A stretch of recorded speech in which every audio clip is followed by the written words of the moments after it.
Welcome to the Ask a Nutritionist podcast, brought to you by Nutritional Weight and Wellness. We are thrilled to have you join us today as we discuss the connection between what you eat and how you feel, and share practical, real-life solutions for healthier living through balanced nutrition. Now let's get started. Good morning and welcome to Dishing Up Nutrition's new mid-week segment called Ask a Nutritionist. I am Britni Vincent, a registered and licensed dietitian. On today's show, brought to you by Nutritional Weight and Wellness, I will be answering a nutrition question that we received from one of our Dishing Up Nutrition listeners. The question is, are calcium supplements bad for bones? The short answer is no. Calcium supplements aren't bad for bones. Getting a good quality calcium supplement and getting calcium through your diet will actually help to build healthy bone. Let's talk about the role of calcium in the body. 99% of calcium is within our skeleton. And not only does it help with the maintenance of the bones, but calcium also helps to regulate hormonal secretion and then healthy functions of nerves and muscles, including our heart. There are a few things to consider when thinking about supplementing with calcium. First, how much you're getting and what form you're taking. And then lastly, if you are getting enough vitamin D as well to metabolize the calcium that you're taking. Getting too much calcium, and especially taking a poorly absorbed form of calcium, can be harmful. Generally, people don't need to take more than 1,000 milligrams of calcium a day. And many experts say to not exceed more than 2,000 milligrams total of dietary calcium and supplemental calcium.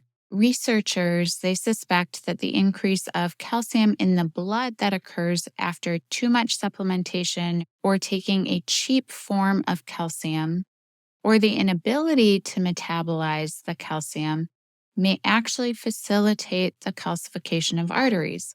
So it causes plaque buildup in our arteries. It's also suspected that the extra calcium intake above one's requirements is not absorbed by the bones, but then it's excreted through the urine, which can increase the risk of calcium-based kidney stones. When we look at supplemental forms of calcium, you want to avoid calcium carbonate.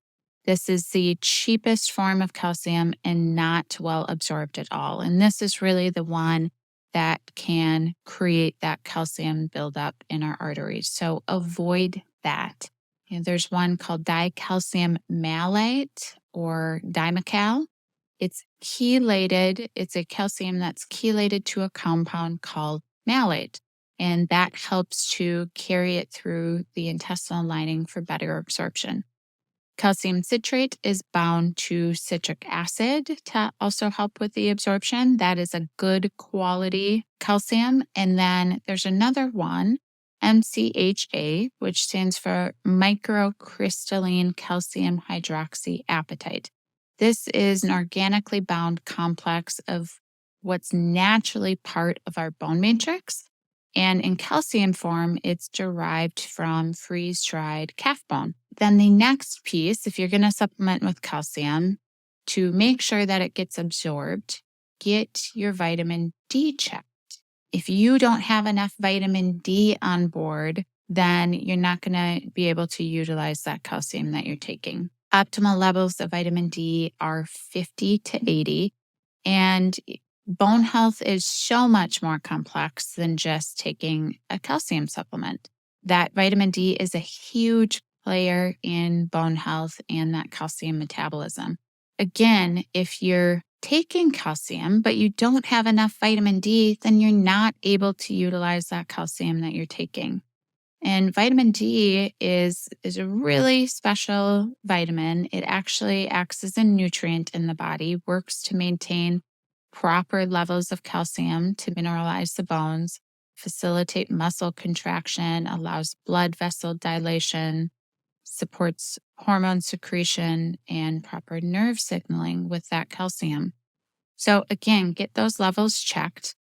Other key players when we're talking about bone health are magnesium and vitamin K2.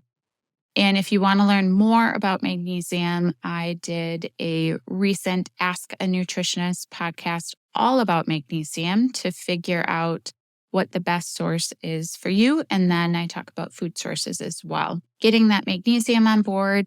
And then the vitamin K2, you can find that in vitamin D supplements. So when you're going to supplement with vitamin D, I would recommend purchasing one that also contains vitamin K2 or taking that separately as a standalone supplement.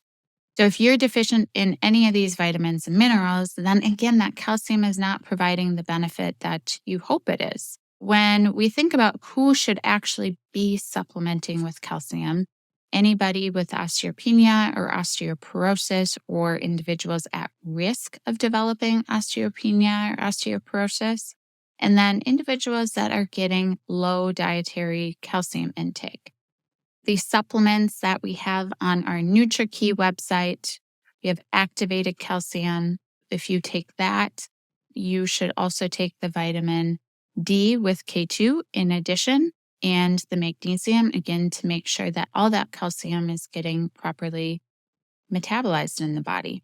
Key Osteo is like our Cadillac bone supplement. It is designed specifically to help to form new bone.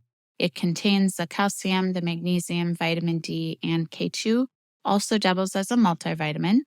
It only contains 1,000 international units of vitamin D, so I would take extra vitamin D.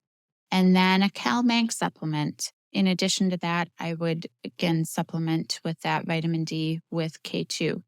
Always, we want to think about food sources. Just increase your intake of calcium. And canned bone-in fish are a great source for those clients of mine that eat that. They say that you really don't notice the bones in there. Dark leafy greens, seeds and almonds, broccoli, beans, those are all good sources of calcium. And then dairy. But if you are somebody that doesn't tolerate dairy very well, don't worry. You can still get your calcium through food. Think about it. Before the agricultural revolution, we were really getting our calcium from plants, not dairy. I have a lot of clients that just don't tolerate dairy very well. They choose almond milk to drink because they think that that is a good source of calcium. And yes, as I mentioned earlier, almonds do contain calcium, but almond milk is often fortified with calcium, and it's fortified with that calcium carbonate. So if you do like to drink almond milk, I would just read the ingredients, find one with as few ingredients as possible, and avoid that calcium carbonate if you can. Other fortified foods with calcium carbonate can be breads, orange juice, cereals, some oatmeals, and then over-the-counter antacids like Tums actually contain calcium carbonate. So I would try to avoid those. I hope you learned all about calcium today. Thank you so much for listening to Dishing Up Nutrition's Ask a Nutritionist. If you have a nutrition question you would like us to answer, we invite you to join our Dishing Up Nutrition Facebook community by searching Dishing Up Nutrition on Facebook.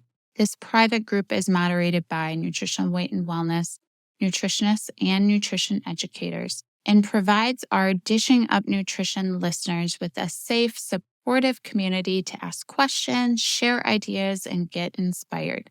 Once you're a member of our community, we invite you to join the conversation and share your questions with us. So please don't be shy. If you have a question, let us know. We look forward to hearing from you.